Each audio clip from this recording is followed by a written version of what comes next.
হরে কৃষ্ণ। আজ 10ই অগ্রহায়ণ 1431 26 নভেম্বর 2024 একাদশী উৎপন্না। এই একাদশী উৎপন্নার দিনে আমি শ্রীমদ্ ভাগবতম পাঠ করছি। আজ আমি পাঠ করছি শ্রীমদ্ ভাগবতমের 10ম অধ্যায় 3য় স্কন্ধ সৃষ্টির বিভাগের শ্লোক 12 থেকে 17। অডিওর শুরুতে আমার সকল ভক্তিমতী মা ও ভক্তবৃন্দের শ্রীচরণে আমার দণ্ডবৎ প্রণাম জানিয়ে আমি আমার অপরাধ স্বীকার করছি যে আমি বিগত কিছুদিন আমি কোনো অডিও আপলোড করতে পারিনি। আপনারা সত্যি খুব আমার প্রতি বিরক্ত প্রকাশ করছেন এবং অধৈর্য হয়ে গেছেন, এটি স্বাভাবিক। তাই আপনাদের কাছে আমার বিনীত নিবেদন, আপনারা আমাকে ক্ষমা করবেন। আমি এখন থেকে নির্দিষ্ট সময়ে আমি প্রতিনিয়ত আমার অডিও পোস্ট করব আপনাদের শ্রবণ করানোর জন্য। শ্লোক 12। বিশ্বং বৈ ব্রহ্ম তন্মাত্রং সংস্থিতং বিষ্ণুমায়োয়া ঈশ্বরেণ পরিচ্ছিন্নং কালেনা ব্যক্তমূর্তিনা। অনুবাদ: এই জগৎ জড়া প্রকৃতি রূপে পরমেশ্বর ভগবানের নির্বিশেষ প্রকাশ, অব্যক্ত কালের দ্বারা ভগবান থেকে বিচ্ছিন্ন। হরে কৃষ্ণ। তা বিষ্ণু মায়ার প্রভাবে ভগবানের বস্তুগত অভিব্যক্তিরূপে অবস্থিত। তাৎপর্য: পূর্বে নারদ মুনি ব্যাসদেবকে বলেছেন শ্রীমদ্ ভাগবত 1:5-20 ইদং হি বিশ্বং ভগবানি বেতর। এই অব্যক্ত জগৎ ভগবানেরই প্রকাশ, কিন্তু তা ভগবান থেকে স্বতন্ত্র বলে প্রতিভাত হয়। এইটি মনে হওয়ার কারণ হচ্ছে কালের প্রভাবে তা ভগবান থেকে বিচ্ছিন্ন। এটা অনেকটা টেপ রেকর্ডে ধরে রাখা কণ্ঠস্বরের মতো, যা এখন সেই ব্যক্তির কণ্ঠ থেকে বিচ্ছিন্ন হয়েছে। টেপ রেকর্ডিং যেমন টেপে রয়েছে, তেমনি সমগ্র জগৎ জড়া প্রকৃতিতে অবস্থিত এবং কালের দ্বারা তা ভগবান থেকে বিচ্ছিন্ন বলে মনে হয়। তাই জড় জগৎ ভগবানের বস্তুগত প্রকাশ এবং তা মায়াবাদীদের বহু উপাসিত ভগবানের নির্বিশেষ রূপেরই প্রকাশ। ইতি শ্লোক 12। শ্লোক 13। যথেদানিং তথাগ্রে চ পশ্চাদপ্যেতদীদৃশম। অনুবাদ: এই জড় সৃষ্টি এখন যেমন আছে, পূর্বেও তেমনই ছিল এবং ভবিষ্যতেও তেমনই থাকবে।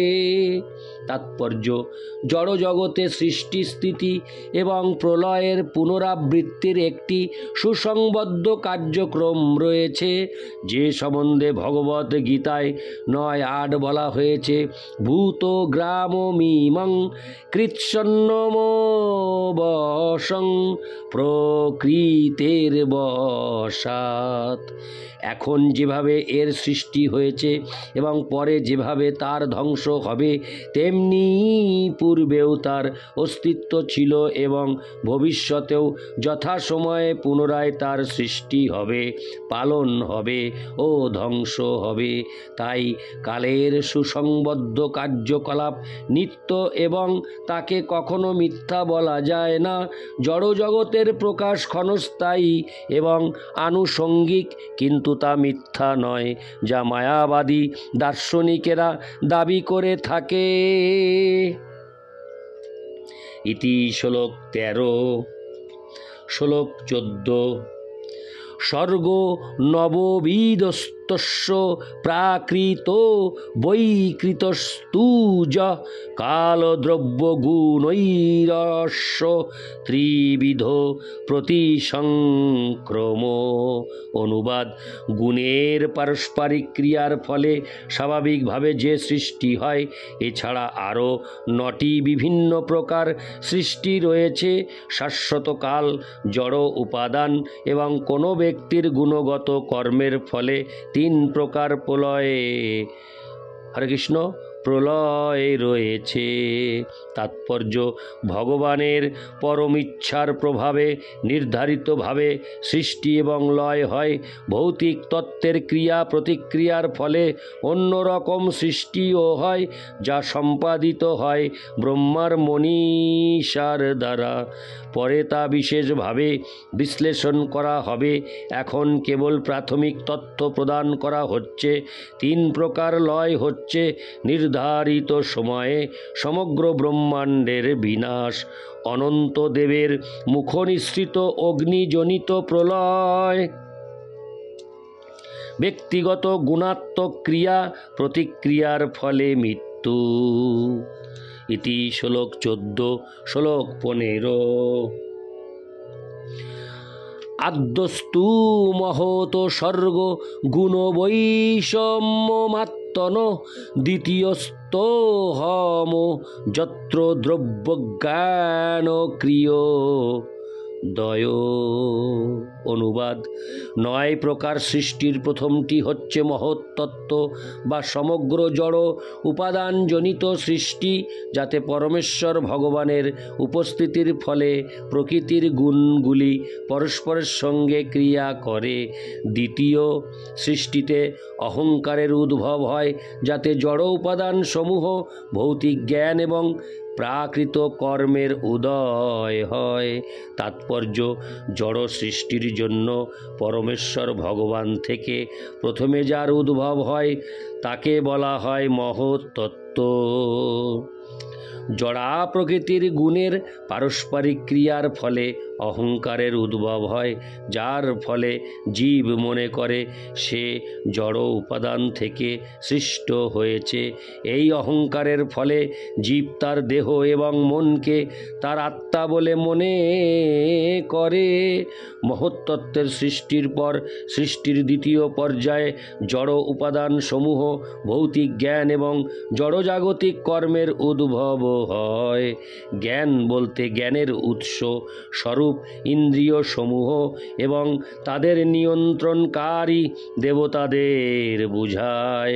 ক্রিয়া বলতে কর্মেন্দ্রিয় এবং তাদের নিয়ন্ত্রণকারী দেবতাদের বুঝায়। এই সবেরই উদ্ভব হয় সৃষ্টির দ্বিতীয় পর্যায়ে। ইতি শ্লোক 15। শ্লোক 16। ভূত স্বর্গ তৃতীয়স্তু তন্মাত্র দ্রব্য শক্তিমান চতুর্থ ঐন্দ্রিয় স্বর্গ যস্তু জ্ঞান ক্রিয়াত্মক। অনুবাদ: তৃতীয় সৃষ্টিতে তন্মাত্র বা ইন্দ্রিয়ের অনুভূতি সৃষ্টি হয়েছে এবং তার থেকে উপাদান সমূহের উদ্ভব হয়েছে। চতুর্থ সৃষ্টিতে জ্ঞান এবং কর্মক্ষমতা সৃষ্টি হয়েছে। ইতি শ্লোক 16। শ্লোক 17। বৈকারিক দেব স্বর্গ পঞ্চম জন্ময়ং মন ষষ্ঠস্তু তমস স্বর্গ যস্ত বুদ্ধিকৃত প্রভো। অনুবাদ: সাত্ত্বিক অহংকার থেকে জাত দেবতাগণ এবং মন হচ্ছে পঞ্চম সৃষ্টি। ষষ্ঠ সৃষ্টি হচ্ছে অজ্ঞান অন্ধকার, যার ফলে জীব বুদ্ধিহীনের মতো আচরণ করে। তাৎপর্য: স্বর্গের অধিবাসীদের দেবতা বলা হয়, কেননা তারা সকলে ভগবান শ্রী বিষ্ণুর ভক্ত। বিষ্ণু ভক্ত শ্রীত দৈব আসুরস্তদ বিপর্যয়। বিষ্ণুর সমস্ত ভক্তদের বলা হয় দেবতা, আর তার বিপরীতে ভাবাপন্ন যারা, তাদের বলা হয় অসুর। দেবতা এবং অসুরদের মধ্যে এইটি হচ্ছে বিভেদ। দেবতারা জড়া প্রকৃতির সদ্গুণে অবস্থিত, আর হরে কৃষ্ণ, আর অসুরেরা রজ ও তমগুণে অবস্থিত। দেবতাদের উপর জড় জগতের বিভিন্ন বিভাগের দায়িত্বভার ন্যস্ত করা হয়েছে। যেমন আমাদের একটি ইন্দ্রিয় হচ্ছে চক্ষু, এবং তা আলোকের দ্বারা নিয়ন্ত্রিত, আর সেই আলোক বিতরণ করে সূর্য কিরণ, এবং সেই সূর্য কিরণের নিয়ন্ত্রণকারী দেবতা হচ্ছেন সূর্যদেব। তেমনি মন চন্দ্র কর্তৃক নিয়ন্ত্রিত হয়। অন্য সমস্ত জ্ঞানেন্দ্রিয় ও কর্মেন্দ্রিয়গুলিও বিভিন্ন দেবতাদের দ্বারা নিয়ন্ত্রিত হয়। জড়া প্রকৃতির কার্যকলাপ নিয়ন্ত্রণ করার ব্যাপারে দেবতারা হচ্ছেন ভগবানের সহকারী। দেবতাদের সৃষ্টির পর সমস্ত জীবেরা অবিদ্যার অন্ধকারে আবৃত হয়। জড়া প্রকৃতির প্রতিটি জীব জড় জগতের উপর প্রভুত্ব করার বন্ধনে আবদ্ধ। জীব যদিও জড় জগতের প্রভু, তবুও সে অবিদ্যার দ্বারা প্রকৃতির মালিক হওয়ার ভ্রান্ত ধারণার অজ্ঞান অন্ধকারে আচ্ছন্ন। অবিদ্যা নামক ভগবানের শক্তিবদ্ধ জীবের ভ্রান্তি উৎপাদনকারী তত্ত্ব। জড়া প্রকৃতিকে বলা হয় অবিদ্যা, কিন্তু শুদ্ধ ভক্তি যোগে ভগবানের সঙ্গে যুক্ত হওয়ার ফলে সেই শক্তি বিদ্যা বা শুদ্ধ জ্ঞানে পরিণত হয়। সেই কথা ভগবদ গীতায় প্রতিপন্ন হয়েছে। ভগবানের মহামায়া যোগমায়ায় রূপান্তরিত হয়ে শুদ্ধ ভক্তের কাছে তার প্রকৃত রূপ প্রকাশ করে। জড়া প্রকৃতিকে তাই মনে হয় তিনটি স্তরে ক্রিয়া করছে। জড় জগতের সৃষ্টি তত্ত্ব অজ্ঞান এবং জ্ঞান রূপে পূর্ববর্তী শ্লোকে বর্ণনা করা হয়েছে। চতুর্থ সৃষ্টিতে জ্ঞান শক্তি সৃষ্টি হয়েছে। বদ্ধ জীবেরা মূলত মূর্খ নয়, কিন্তু অবিদ্যার প্রভাবে তারা মূর্খে পরিণত হয়েছে। হরে কৃষ্ণ। কিন্তু অবিদ্যার প্রভাবে তারা মূর্খে পরিণত হয়েছে, এবং তার ফলে তারা যথাযথ উপায়ে জ্ঞানের উপযোগ করতে অক্ষম। অজ্ঞানের প্রভাবে বদ্ধ জীব পরমেশ্বর ভগবানের সঙ্গে তার সম্পর্কের কথা ভুলে গিয়ে অবিদ্যা, অস্মিতা, রাগ, দ্বেষ এবং অভিনিবেশ এই 5 প্রকার মোহের দ্বারা জড় জগতের বন্ধনে আবদ্ধ হয়। ইতি শ্লোক 17। নারায়ণ হে নারায়ণ, ভবভয় হরণম নারায়ণ। হরে কৃষ্ণ।